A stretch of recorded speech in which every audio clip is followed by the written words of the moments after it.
दोस्तों हाल ही में मैंने टुगेदर नामक एक सुपरनैचुरल बॉडी हॉरर मूवी देखा है जिसे माइकल शैंक्स डायरेक्ट किए हैं। IMDb पे इस फिल्म को मिले हैं 7 स्टार्स आउट ऑफ 10 और रॉटन टोमेटोज पे it's whopping 90% fresh with an audience score of 77%। ये फिल्म भी 8 अगस्त को ही रिलीज हुई थी और ये भी एक अमेजिंग फिल्म है। तो आज की वीडियो में हम फिल्म की कहानी को जानते हुए इसके एंडिंग पे बातें करेंगे। अब वीडियो शुरू करने से पहले मैं 2 बात आपको बताना चाहता हूँ। पहली ये कि वीडियो के अंदर स्पॉयलर्स हैं, तो पहले आप इस फिल्म को थिएटर में जाके देख ले तभी इस वीडियो को देखें। और दूसरी बात ये कि अगर आपको ये एक्सप्लेनेशन पसंद आती है तो वीडियो को लाइक और चैनल को सब्सक्राइब भी जरूर कीजिएगा। So now with that said, let's roll the intro.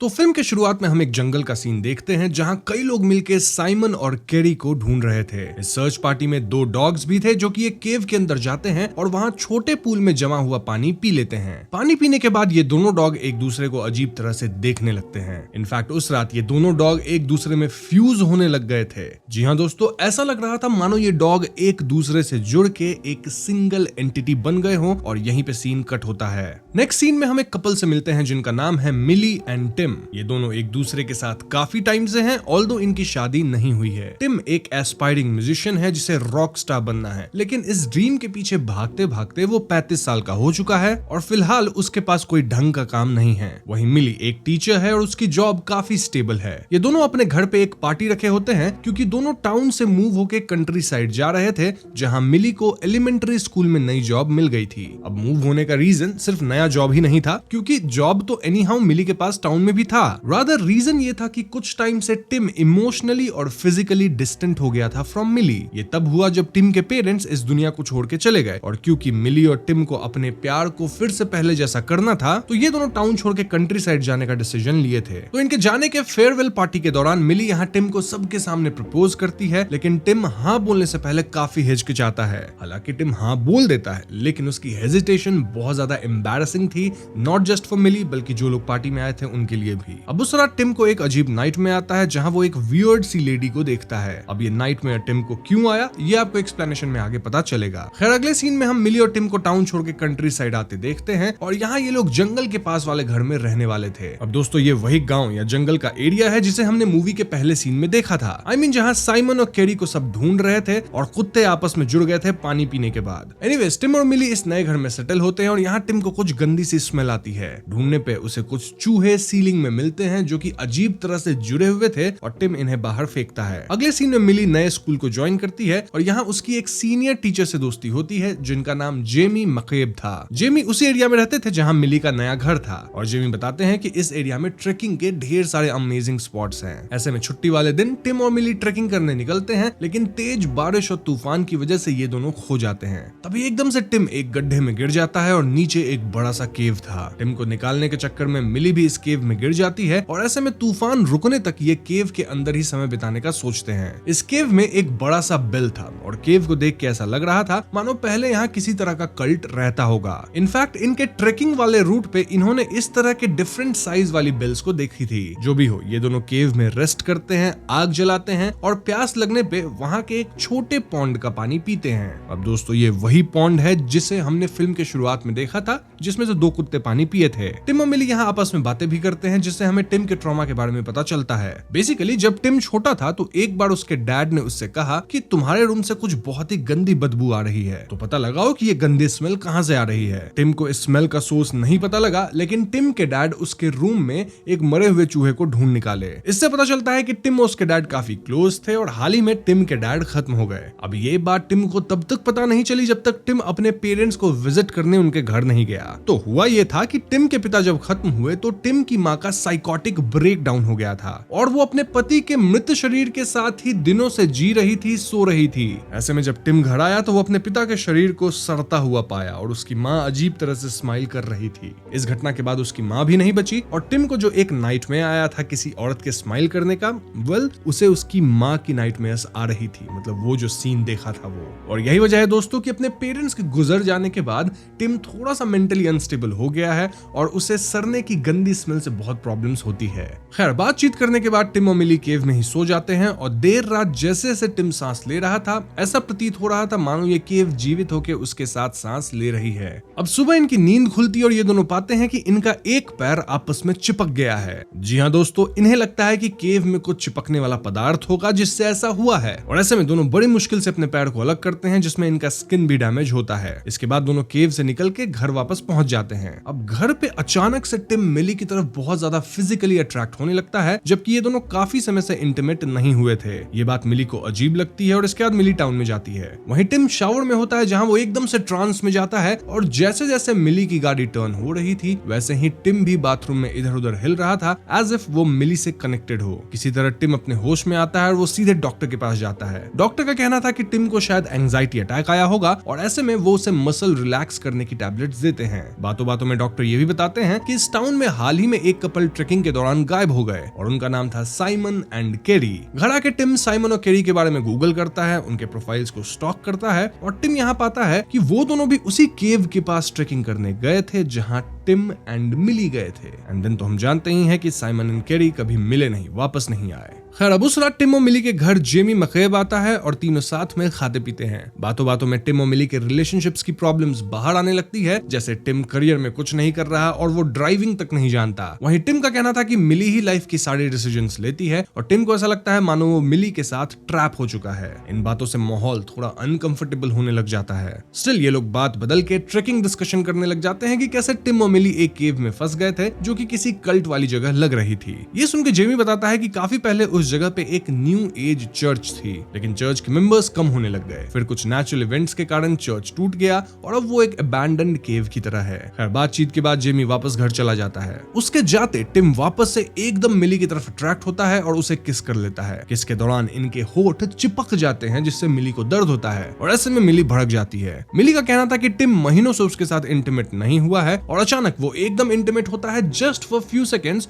और वापस अपने शेल में चला जाता है। तो झगड़ा करके दोनों सोने जाते हैं और बीच रात मिली को लगता है एज इफ टिम उसका बाल खींच रहा है। वो लाइट जलाती है और पाती है कि टिम के मुंह के अंदर मिली के बाल थे। जी हाँ दोस्तों, ऐसा लग रहा था एज इफ टिम बाल को निगल रहा हो। मिली तुरंत अपने बाल टिम के मुंह से निकालती और इस घटना से दोनों शॉक्ड थे। टिम का कहना था कि उसे पता ही नहीं चला कि कब मिली का इतना सारा बाल उसके मुंह में आ गया था। एनीवेज, अगली सुबह मिली टिम को ट्रेन स्टेशन तक छोड़ती है क्योंकि टिम शहर जा रहा था to perform for a band. Millie Tim को ड्रॉप करके अपने स्कूल जाती है और मिली के जाते ही टिम वापस ट्रांस में जाके मिली की तरफ अट्रैक्ट होने लगता है। वो अपनी ट्रेन भी छोड़ देता है। देन चलते हुए सीधा मिली के स्कूल जाता है। मिली उसे स्कूल में देखती है और सीधा किड्स बाथरूम में लेके जाती है टू आस्क कि वो यहाँ क्यों आया है। टिम यहाँ बिना कुछ सुने मिली के साथ इंटीमेट होने लगता है और मिली भी रेजिस्ट नहीं कर पाती। आफ्टर देयर इंटीमेसी ये दोनों वापस चिपक के फंस चुके थे। जी हाँ दोस्तों, दोनों एक दूसरे से अलग ही नहीं हो पा रहे थे और तभी एक स्टूडेंट वॉशरूम में आता है। वो स्टॉल के अंदर आवाजें सुन के जेमी मकैब को बुला लेता है और जेमी के आने से पहले ये दोनों किसी तरह एक दूसरे से अलग होते हैं। जेमी मिली से पूछता है कि वो स्टूडेंट्स वॉशरूम में क्या कर रही है और मिली यहाँ कुछ स्टूपिड बहाने बना देती है।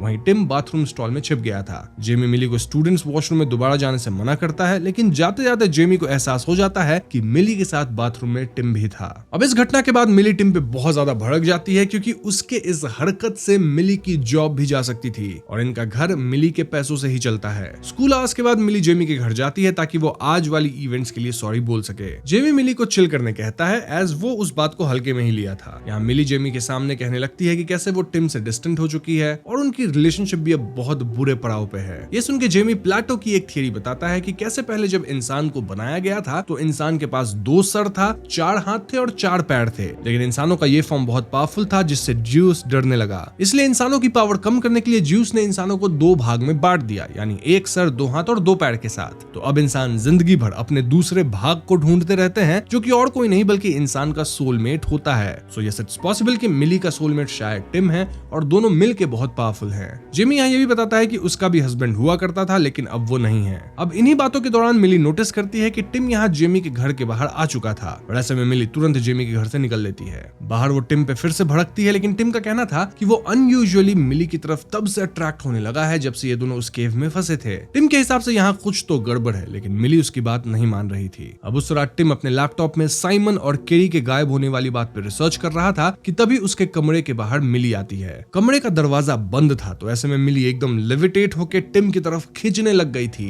ऐसा लग रहा था मानो ये दोनों ऑपोजिट मैग्नेट्स हैं जो कि अट्रैक्ट हो रहे हैं। टिम थप्पड़ मार के मिली को होश में लाता है और मिली खुद भी शॉक में थी कि उसके साथ क्या हो रहा था। इतना सब के बावजूद मिली मानने को तैयार नहीं थी कि यहाँ कुछ तो सुपरनैचुरल है। हम व्यूअर्स तो ये तक नोटिस करते हैं कि मिली का बहा हुआ खून भी टिम की तरफ अट्रैक्ट हो रहा था। अब उस रात दोनों अलग अलग कमरे में सोते हैं, लेकिन बीच रात दोनों अपने आप खिंचते हुए एक दूसरे की तरफ आने लगते हैं। ये दोनों अपने आप को रोकने की बहुत कोशिश करते हैं, लेकिन दोनों खींचे ही चले जा रहे थे। एक पॉइंट पे दोनों एक दूसरे से टच हो जाते हैं और इनका हाथ एक होने लग जाता है, मतलब एक दूसरे के अंदर हाथ समा रहा था। जी हाँ दोस्तों, दोनों का हाथ मिलते हुए पूरा शरीर ही एक होने लग गया था और इनके शरीर के अंदर हलचल भी हो रही थी। ऐसे में टिम और मिली तुरंत मसल रिलैक्स करने वाले टैबलेट्स खाते हैं, जिससे इनका मसल रिलैक्स होता है और ऐसे में दोनों थोड़ा सा अलग हो पाते हैं। इस पॉइंट पे दोनों बेहोश हो जाते हैं और जब टिम को होश आता है तो वो पाता है कि मिली एक सॉ लेकर इनके चिपके हुए हाथ को अलग करने वाली थी। मिली सॉ की मदद से इनके चिपके हुए हाथ को अलग करती है और इन्हें समझ आ जाता है कि फिलहाल तो मसल रिलैक्सेंट का असर इनके शरीर पे है, लेकिन जैसे ही दवा का असर कम होगा दोनों फिर से चिपकने लग जाएंगे। ऐसे में मिली डिसाइड करती है कि वो उन्हें हॉस्पिटल ले जाएगी, लेकिन फिर वो रियलाइज करती है